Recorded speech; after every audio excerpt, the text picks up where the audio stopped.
dinamika sosial? Dinamika sosial merupakan suatu perubahan sosial yang terjadi dalam suatu masyarakat dari waktu ke waktu, yang mana terdapat suatu interaksi yang mendorong agar dapat terbentuknya sebuah gerak secara keseluruhan terhadap komponen masyarakat yang pada akhirnya akan menyebabkan adanya berbagai perubahan di dalam masyarakat. Hal tersebut dapat terjadi secara progresif ataupun retrogresif. Dinamika sosial disebut juga dengan perubahan sosial. Di sini akan saya paparkan pengertian dinamika sosial menurut para ahli. Menurut William F. Aubun, perubahan sosial itu merupakan ruang lingkup perubahan sosial yang meliputi unsur-unsur kebudayaan, baik yang material maupun yang imaterial. Sedangkan menurut Kingsley Davis, perubahan sosial atau dinamika sosial adalah perubahan-perubahan yang terjadi dalam struktur dan fungsi masyarakat. Menurut Sela Sumarjan, perubahan sosial itu sendiri adalah segala perubahan pada lembaga-lembaga kemasyarakatan di dalam suatu masyarakat yang mempengaruhi sistem sosialnya, termasuk di dalamnya nilai-nilai sikap dan pola perilaku di antara kelompok-kelompok masyarakat. Bagaimanakah suatu dinamika sosial bisa terjadi di dalam suatu masyarakat? Hal ini bisa terjadi dikarenakan ada dua faktor. Faktor yang pertama yaitu faktor internal, di mana faktor ini merupakan suatu faktor yang berasal dari dalam masyarakat itu sendiri. Sedangkan faktor yang kedua yaitu faktor eksternal, di mana faktor ini merupakan suatu faktor yang berasal dari luar masyarakat. Seperti apakah faktor internal yang bisa kita dapatkan? Contohnya yaitu bertambah atau berkurangnya penduduk di suatu wilayah ataupun negara. Kemudian adanya penemuan baru, di mana penemuan baru ini nanti bisa kita kategorikan menjadi dua, yaitu discovery dan invention. Discovery itu penemuan unsur kebudayaan baru, sedangkan invention penemuan baru yang sudah diakui.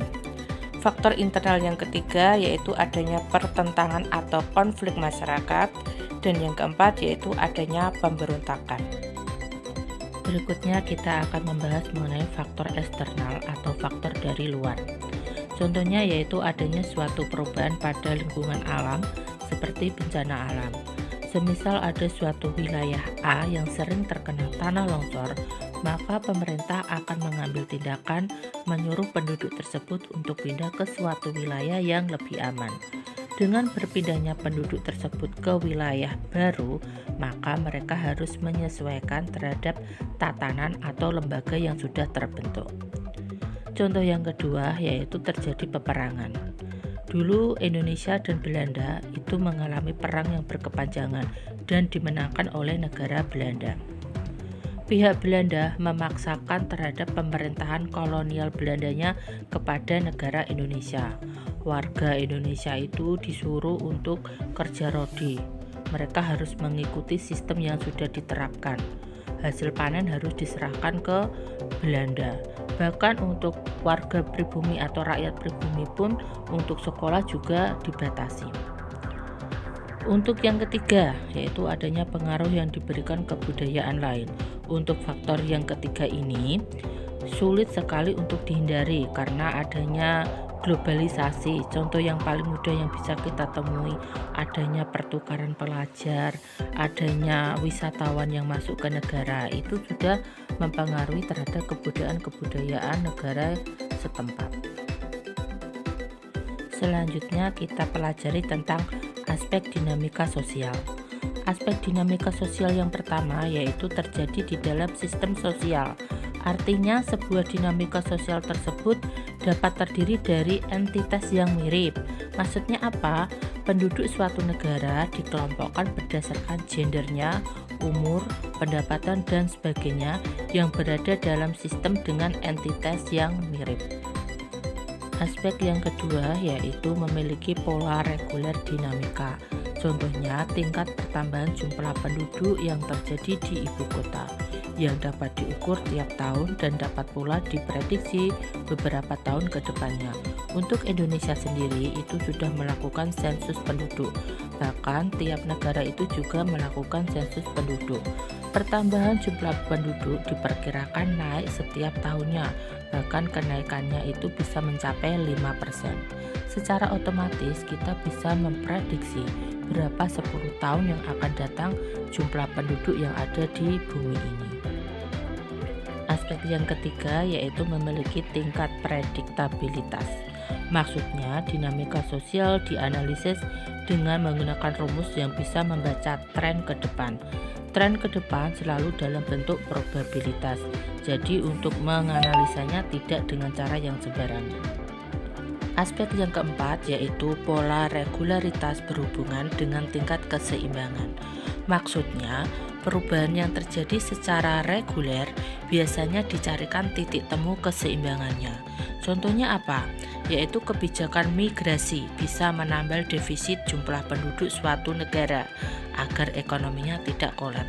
Kalau dulu Indonesia itu pernah menerapkan atau contoh kecilnya itu melakukan transmigrasi, di mana penduduk Pulau Jawa itu terlalu berlebihan, sehingga pemerintah mengambil inisiatif penduduk yang ada di Pulau Jawa dipindahkan ke Sumatera.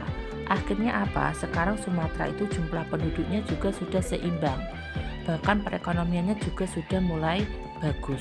Nah, contoh lainnya lagi sekarang Papua itu termasuk suatu pulau dengan jumlah penduduk yang tertinggi di Indonesia, dan sekarang perekonomiannya itu sudah mulai dibangun sehingga nanti ekonominya tidak kolaps, seimbang dengan pulau yang lainnya. Aspek yang kelima yaitu terdapat penekanan pada proses terjadinya perubahan. Aspek ini memperhatikan secara detail sebab akibat perubahan yang muncul dari skala yang kecil sampai yang besar. Jangan sampai sebab akibat ini mengakibatkan suatu masyarakat mengalami perubahan yang terlalu mencolok, sehingga muncul adanya perpecahan, pertengkaran, ataupun pertikaian. Harus dioptimalkan untuk menjaga keseimbangan yang terjadi di dalam masyarakat. Lalu dampak positif apa yang terjadi di masyarakat?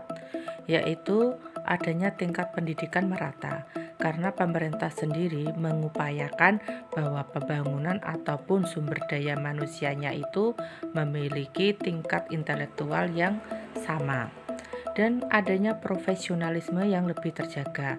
Mereka akan saling bekerja sama, saling menekuni bidang, dan saling mendukung satu sama lainnya.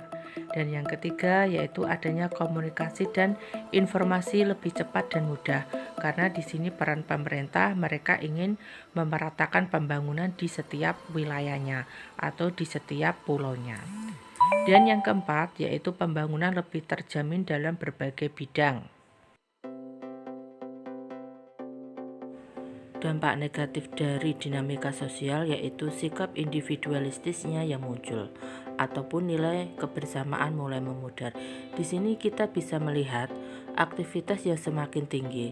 Mereka lebih mementingkan untuk karyanya dan untuk kegiatannya. Hal ini bisa kita jumpai pada masyarakat perkotaan.